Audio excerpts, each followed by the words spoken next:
What is the solution to food waste? I don't know either. But there are 1.9 million tonnes of food being wasted each year across the UK. So it's a huge question. And a small social enterprise founded by University of Southampton students have started to tackle that question. Future Brew take leftover food from supermarkets and deliver it to homeless shelters, independent shops, and finally, perhaps in the most unique way, use it to brew beer. But how did this come about? So the idea came in April of 2019 because we saw how much waste there is in supermarkets in general, and we started doing some research. So like, the 1.9 million tons of food is waste in the UK and all of these things. So like, how can we do that? So we started thinking about the idea of making beer of it. So that started talking with Brewhouse Kitchen, which is a brewery, and we thought like, okay, how we can do that? What do we need? And then kind of like during the summer, we worked with a solicitor, and also we applied for funding, and we got a license, which is we need to sell as a wholesaler. It took us 6 months, so it took us quite a long time. Yeah, it was hard work, wasn't it? Yeah, and then in September we created the team that we are now. So how many of you are there? So in the beginning we started with 9, but we had a few people that were in Erasmus, so they were the first 6 months and then they had to go, unfortunately. But now we are 7 strong. It's interesting because we all come from different fields of study. So he does aeronautical, aerospace engineering. He does study energy, engineering, and I do marketing. So we have the team, language. We have medicine, we have geography, and psychology, criminology. So we have a big variety. Huge range of people, Yeah, everyone brings something different to the team. Exactly. Yeah. It's quite nice. When they launched on the 30th of January, the immediate success of the social enterprise was clear. They sold out completely in one night, selling over 500 pints, more than all the other beers in the student pub Stags combined. But why were the students of the University of Southampton loving it so much? So we did some prior market research to see which factors of the beer would be most desirable to students, and we found out that price, percentage, and the fact that it was environmentally friendly were the huge kind of overarching factors that the students wanted from the beer. Ultimately, if you're a student, you don't have the hugest disposable income, so price is probably the overriding factor. But because we're targeting students who are increasingly becoming conscious of their environmental footprint, they understand that they need to start kind of buying or purchasing products that are more environmentally friendly. I think people love the environmental part, because with each pint that we save 160 grams of CO2 emissions, which is quite big. Also, I think it's just the fact that it's brewed for bread. Yeah. I think it's a bit Something niche. different. Yeah. It's a bit different, and it's student made, so yeah. I'm sure it tastes good as well. Yeah. I think it tastes a lot. Yeah. We now know why the team dedicate their time to Future Brew, and why it has been so successful with the student population. But what actually goes into making a sustainable beer? So we pick up food from Waitrose every Wednesday. We get a different amount every day.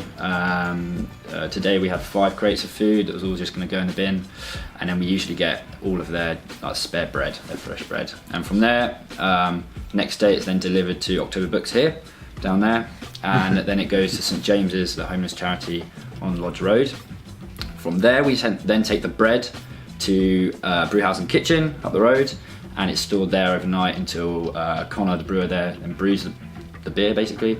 And then from there we also have kegs of beer, which are then delivered to Stags as well. Have you ever struggled fitting the amount of bread to the amount of beer you need? No, not yet. We use 15 kg of bread per 10 kegs, which approximately kind of produces 550 pints. So you're basically getting a slice every pint. Yeah. And we get about the amount from Waitrose every week that we need. Yeah. And we have worked with bakeries across the other side of the Itchen. Yeah. We had a bakery there who also supplied us with bread before when we've been short elsewhere. We try to be sustainable and reduce our CO2 emissions in every step of the process. Okay, obviously we take the surplus food that otherwise go to landfill, that come into methane into then CO2. But it's not just that. For example, when we do the transportation, we try to connect the closest pub with the closest brewery, and the closest bakery, or we get the bread from, to the closest brewery as well. So we're trying to minimize CO2 or emissions from transportation as much as possible.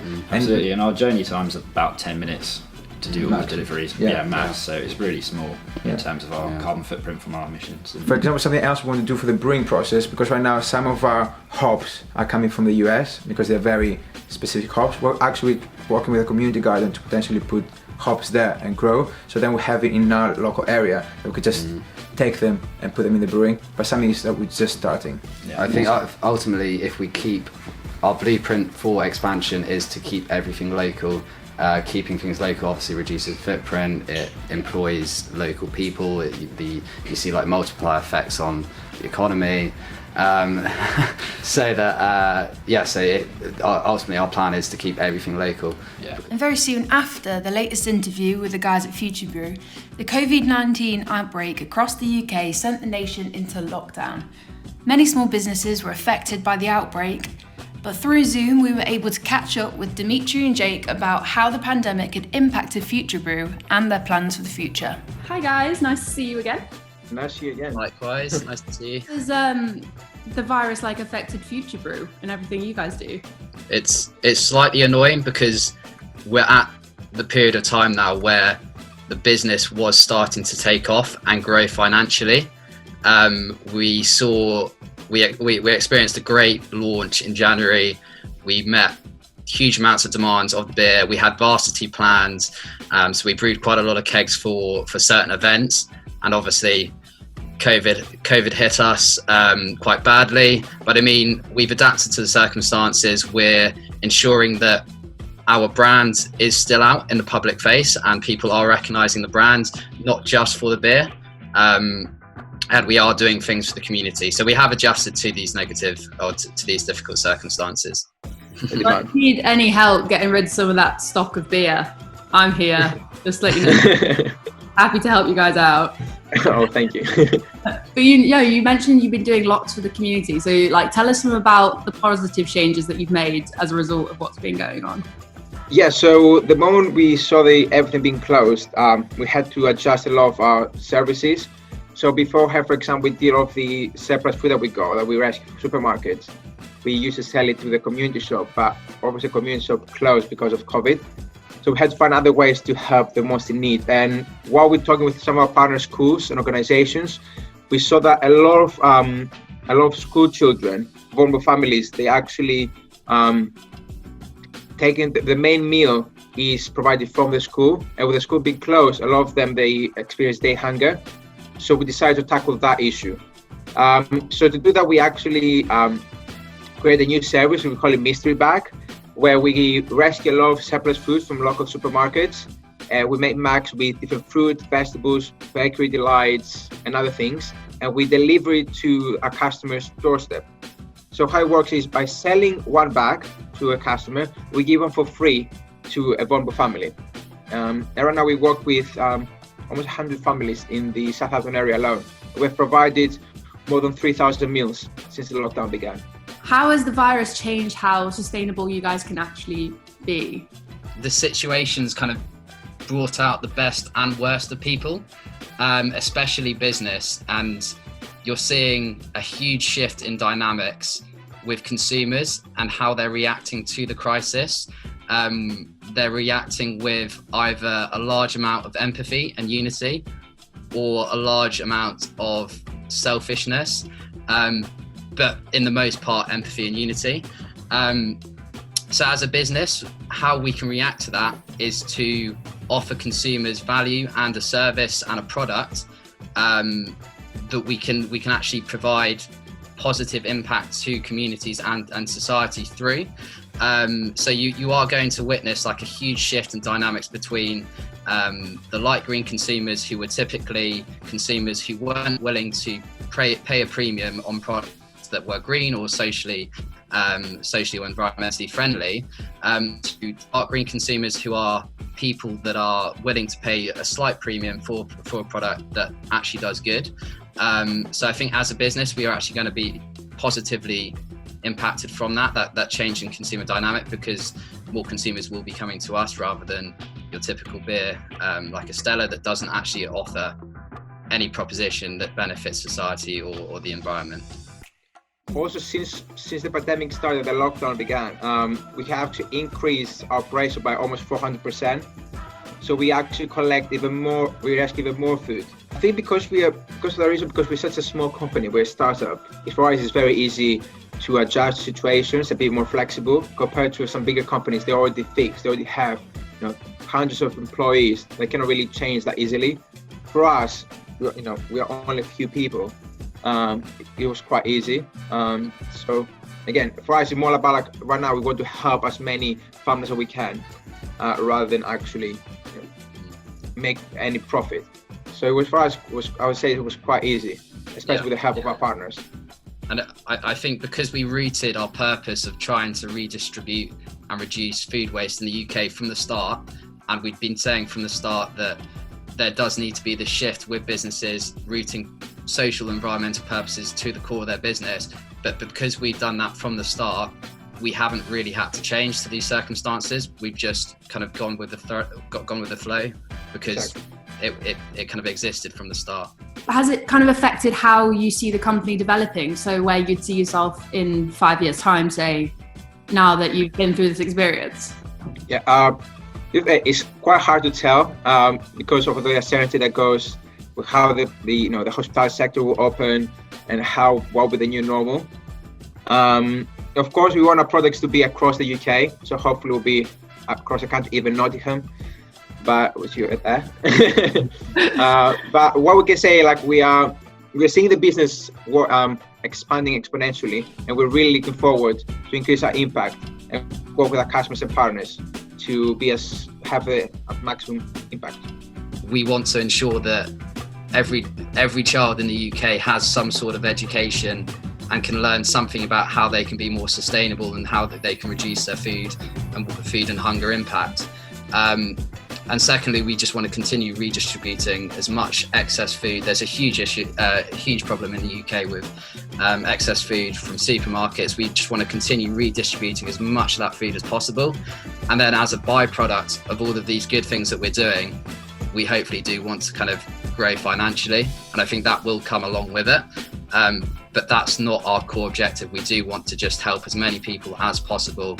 If you had one piece of advice for someone trying to, start a similar business and that benefits the communities that they're in, what would it be? I think a lot of times new entrepreneurs, they overthink stuff. I know we have a lot of like small issues that seem so big, but it's actually not. And a lot of times you're scared of talking with people and just explain your ideas. I think for me, it's just, talk with people, get as much feedback as possible from customers, partners, mentors, friends, families, whoever you have. Because the more people you get, the better the business will be. Make a small MVP, which is minimum value product, and just go outside and get customers to see what they think. Because I think what we have done the same mistake, we just overthink stuff. And things that seem important, the moment you go out, people don't even, haven't even thought about that. You're like, damn it, I spent like 20 hours on that problem and no one even cared. So I think for me, that's the most important. And sometimes you don't have to be perfect. When you launch, an app, it doesn't have to be the perfect thing. You can just be the structure and just go and test it and then come back. I think it's all about being flexible and trying to see other ways you can achieve what you want without being the perfect thing. You need the massive capital to achieve that. I'm going to give 2 pieces of advice because I can't think of just one. But firstly, building on Dimitri's point, I think entrepreneurs struggle because the markets that they're in are such fast-changing industries. They struggle to take time to reflect on what they're doing, and the amount of times that we've made the decision and 2 days later kind of reflected upon it and thought, wow, that was a silly decision. We should have sat down a couple of days later. We should have sat down at the time and got kind of other people's opinions, not just your own. I think that's incredibly important, especially consumers' insights or consumer opinions. If you don't get any other insights apart from internal to your business, how do you know that the product that you're offering is actually going to work in the marketplace. And then secondly, I think just building on what we've said already, if you're a young entrepreneur, you should really be rooting purpose now into your core business strategy. And then as a result, you will see profits grow and profits follow. Ultimately, we're in a time now, and especially after COVID, where consumers will be looking for propositions that are environmentally and socially friendly. So if you root purpose into your core business strategy, you'll grow and impact people, as well as seeing a byproduct of kind of the financial growth that you'll receive.